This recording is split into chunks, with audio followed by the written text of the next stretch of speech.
குவைத்தில் எதிர்வரும் 26ஆம் தேதியிலிருந்து 3 நாட்கள் தொடர் விடுமுறை. காமினி அவர்களின் பங்கர் தாக்கப்பட்டது.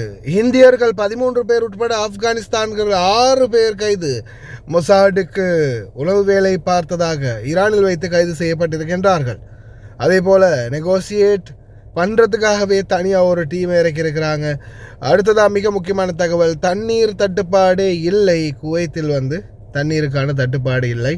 அதே போல் எவ்வளவுதான் யுத்தம் நடந்தாலும் சத்தமே இல்லாமல் சைலண்ட்டாக தன்னுடைய வேலைகளை தொடர்ந்தும் பார்த்து கொண்டிருக்கிற ஈரானிய மக்கள். இன்னும் பல முக்கியமான செய்திகள் இருக்குது. வீடியோவை ஸ்கிப் பண்ணாமல் ஃபுல்லாக பாருங்கள். அஸ்ஸலாமு அலைக்கும் வரஹ்மத்துல்லாஹி வபரகாத்துஹு. அன்பார்ந்த அனைத்து உறவுகளுக்கும் இனிய இரவு வணக்கம். மீண்டும் மிக முக்கியமான சில தகவல்களோடு தான் வந்திருக்கேன். வீடியோவை கடைசி வரைக்கும் பாருங்கள். தெரியாத நண்பர்களுக்கும் மறக்காமல் ஷேர் பண்ணுங்கள். வீடியோ பிடிச்சிருந்தா ஒரு லைக் பண்ணுங்கள், சப்ஸ்கிரைப் பண்ணுங்கள், தொடர்ந்தும் சப்போர்ட் பண்ணுங்கள். இதில் முதலாவது நம்ம பார்க்க போகிற தகவல் பார்த்திங்கன்னா பிரேக்கிங் நியூஸ். அதாவது மொசாட் அமைப்புக்கு ஆதரவாக வேலை பார்த்த இந்தியர்கள் 13 பேர் உட்பட 13 இந்தியர்கள் மற்றும் 6 ஆப்கானிஸ்தானியர்கள் கைது செய்யப்பட்டிருக்கிறாங்க. 13 இந்தியர்கள் மற்றும் 13 இந்தியன் மற்றும் 6 ஆப்கானிஸ்தானியர்கள் கைது செய்யப்பட்டிருக்கிறாங்க. மொசாட் அமைப்புக்கு இவங்க உளவாளிகளாக வேலை செஞ்சுருக்கிறாங்க இஸ்ரேலுடைய அப்படின்னு தெரிய வந்துடுறதுக்கு. அடுத்ததாக இன்னொரு முக்கியமான தகவல் என்னென்னா, காமினி, ஈரான் நாட்டு அதிபர் காமினி அவர்களுடைய பங்கர், அதாவது அவர் பாதுகாப்பாக இருக்கிற சேஃப் ஹவுஸுக்கு டார்கெட் பண்ணியிருக்கிறாங்க இஸ்ரேல். இந்த டார்கெட்டிங்கில் பார்த்திங்கன்னா அந்த இடம் தாக்கப்பட்டிருக்குது.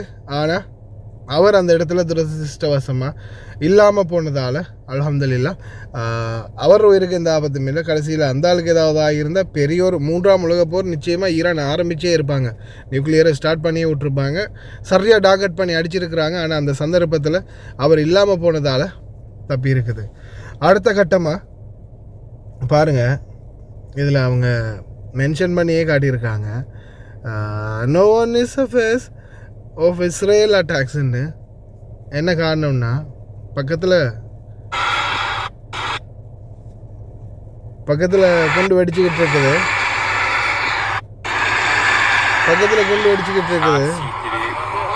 ஒரு நபர் கார் தொடச்சிக்கிட்டு இருக்காரு. அந்த பக்கம் வெடிச்சுக்கிட்டு இருக்குது விழுந்து. இந்த பக்கம் அந்த நபர் உட்காந்து கார் தொடச்சிக்கிட்டு இருக்கிறாரு. கணக்கே இல்லாமல் இந்த மாதிரி இருக்குது. அடுத்ததாக பஹ்ரான்லேருந்து டைரெக்டாகவே பிளாஸ்மேட்டிக் மிசைல்ஸை லான்ச் பண்ணியிருக்கிறாங்க. அது சம்மந்தமான வீடியோ காட்சி வெளியாகி இருக்குது.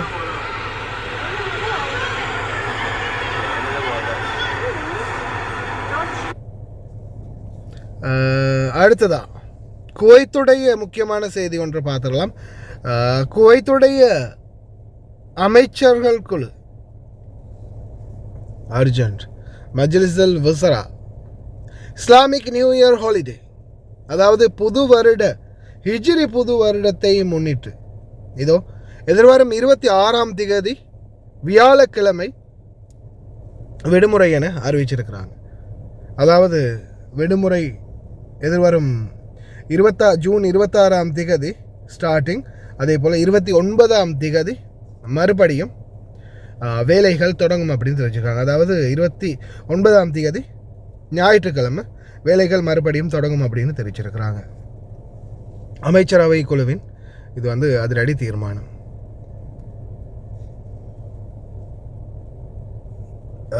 அடுத்ததாக குவைத்தில் தண்ணீர் தட்டுப்பாடு இருக்குதா அப்படின்ற மாதிரி சில கேட்டிருந்தாங்க. தண்ணீருக்கு எந்த ஒரு தட்டுப்பாடுமே இல்லை. அது சம்மந்தமான வீடியோ காட்சியை அல் ஹப்பாஸ் செய்தி சேவையால் டைரெக்டாக பதிவிட்டுருக்குறாங்க. அதையும் நான் இதில் அட்டாச் பண்ணுறேன், கட்டாயம் பாருங்கள். அந்த வீடியோவை நான் அட்டாச் பண்ணி வைக்கிறேன். தற்போதைய சூழலில் இன்னும் அதிகமான பிரச்சனையாக மாறி வருவது இந்த ஈரான் இஸ்ரேல் யுத்தம் தான்.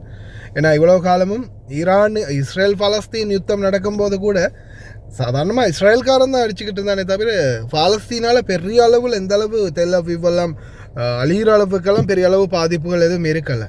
ஆனால் இப்போது அந்த சபாஸ் சரியான போட்டி அப்படின்னு சொல்கிற மாதிரி இப்போது இஸ்ரேலும் ஈரானும் தாக்கி கொள்வது வந்து பார்த்திங்கன்னா ஆளுக்கால் உனக்கு நான் குறைஞ்சவனும் இல்லை எனக்கு நீ குறைஞ்சவனும் இல்லை அப்படின்ற மாதிரி ரெண்டு பக்கமும் மாறி மாறி சரியாக நேர்கோட்டில் அடிச்சுக்கிட்டு இருக்கிறாங்க. இப்போ இதில் இருக்கிற மெயினான ஒரு பயம் என்னென்னா மொசாட் அமைப்புடைய தலைமை காரியாலயம் தாக்கப்பட்டது. ஏன்னா இதுக்கு முன்னாடி உங்களுக்கு தெரியும் மொசாடுடைய இராணுவ படை அணி சில வீரர்கள் வந்து ஹிஸ்புல்லா அமைப்பால் கொல்லப்பட்டாங்க. எப்படி ஹிஸ்புல்லா அமைப்பால் கொல்லப்படுறாங்க சில மொசாடுடைய வீரர்கள், அதாவது இராணுவ அதிகாரிகள் கொல்லப்படுறாங்க. கொல்லப்பட்டதுக்கு அப்புறமா ஹிஸ்புல்லா அமைப்பில் இருக்கக்கூடிய போராளிகள் என்ன பண்ணுறாங்க, உடனே அதாவது அவங்க யூஸ் பண்ணக்கூடிய அந்த பேஜஸ், ஹிஸ்புல்லா போராளிகள் அனைவருமே யூஸ் பண்ணக்கூடிய பேஜர்ஸில் வந்து இவங்க ஒரு உள்டாலகடி ஒன்று பண்ணி எப்படியோ உள்ளால் ஒரு கேம் ஒன்று அமைச்சு ஹேக் பண்ணி விட்டாங்க. எத்தனை பேஜர் லெபனானில் வெடிச்சிச்சு அப்படின்றது உங்களுக்கு தெரிஞ்சிருக்கும். ரீசெண்டாக நம்ம நியூஸில் கூட போட்டிருந்தோம். லெபனானில் அந்த அளவுக்கு பேஜஸ் வெடிச்சிச்சு. என்ன காரணம்னா இவங்க வந்து அந்த சிஸ்டமை ஹேக் பண்ணது உண்டு. அடுத்தது அதை மாதிரி மேனுஃபேக்சர் பண்ணின பேஜஸை வந்து இவங்க சப்ளை பண்ணினது. இந்த மாதிரி நிறைய பிரச்சனைகள் இருக்குது. ஏன்னா உலகத்தில் 3வது இடத்துல மொசாட் அமைப்பு வந்து குற்ற புலனாய்வுத்துறை மற்றும் உளவு சம்மந்தப்பட்ட ரீதியில் அவங்க வந்து உளவாளிகளாக தகவல்களை திரட்டுறதில் உலகத்தில் 3வது இடத்துல இருக்கிறாங்க.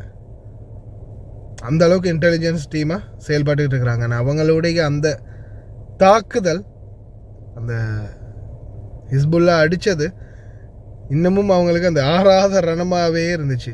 அதுக்கப்புறம் தான் பேஜர் அட்டாக். இப்போ அவங்களுடைய ஹெட் குவார்ட்டர்ஸையே டார்கெட் பண்ணி தகர்த்து எறிஞ்சிருக்கிறாங்க ஈரான். அப்படின்ற பட்சத்தில் ஈரானுக்கு எதிராக நிச்சயமாக அவங்க ஏதாவது சதி திட்டம் போடுறதுக்கு வாய்ப்பு இருக்குது. அதுதான் இனி வரும் காலங்களில் பெரிய பிரளயமாக மாறலாம். இப்போ தெல் அவீவ் அடித்ததோ, தெல் அவீவ் வந்து தஹரான் அடித்ததோ, இதெல்லாம் வந்து பெரிய மேட்ரே இல்லை. மாறி சண்டைன்னா சட்டை கிளியத்தான் செய்யும் அப்படின்ற மாதிரி இது நார்மல். ஆனால் மொசாடோட ஈரானுக்கு நடந்த சண்டை தான் இனி வரும் நாட்களில் அது அந்த பகையை எந்த அளவுக்கு அதிகமாக அவங்களுடைய ஈகோ எந்த அளவுக்கு டச் பண்ணும், இதால் என்ன நடக்கும் இனி வரும் காலங்களில் அல்லாஹ் ஒருவனே அறிவான். அதே மாதிரி தண்ணீர் சம்மந்தமான பிரச்சனைகளுக்கு இதோ நேரடியாக ஃபேக்ட்ரியிலே போய் மேனுஃபேக்சரிங் அப்படி இருக்குன்றதையும் வீடியோ எடுத்து காட்டுக்கிறாங்க. வீடியோ மறக்காமல் ஃபுல்லாகவே பாருங்கள். அஸ்ஸலாமு அலைக்கும். அன்பான அனைத்து உறவுகளுக்கும் இனிய வணக்கம். اليوم جايين زيارة ميدانية من وزارة التجارة والصناعة إلى مصنع مياه روثين عشان نطمئن الناس بوجود المياه بكميات كافية. طبعا حياكم الله في مصنع مياه روثين. احنا نطمن المواطنين ان خطة تشغيلية للمصنع على أكمل وجه، والمخزون الاستراتيجي واليومي للمصنع ماشي بأموره الطبيعية، وقاعد نلبي احتياجات المواطنين والطلبات اللي قاعد توصل. وأيضا اللي يميز مصنع روثين انه مصنع مملوك للجهات الحكومية، وأحد أكبر مصانع المياه في الكويت وأقدمها. الخطوط شغالة على 24 ساعة والمصنع شغال على 24 ساعة، فحياكم الله نشوف الخطوط. مثل ما شفتوا اليوم جولتنا في مصنع مياه روثين، الكميات متوفرة، المخزون آمن ومستقر، الأسواق طبيعية، سلاسل التوريد والإمدادات للجمعيات التعاونية والأسواق المركزية تمشي في انتظام وبوقتها، والحمد لله أن الأمور طيبة. كذلك عندنا فرق الرقابة التجارية تتابع أسعار المياه في الأسواق المركزية والجمعيات التعاونية، وكذلك يوميا تشيك فرق الرقابة التجارية على توفر الكميات للمواطنين والمقيمين. نطمن المواطنين ان المخزون كافي، واحنا على تواصل مع لجنة الطوارئ في حال اي طارئ حصل، ونكرر الماء متوفر والحمد لله الخطوط شغالة ومصادر الماء موجودة.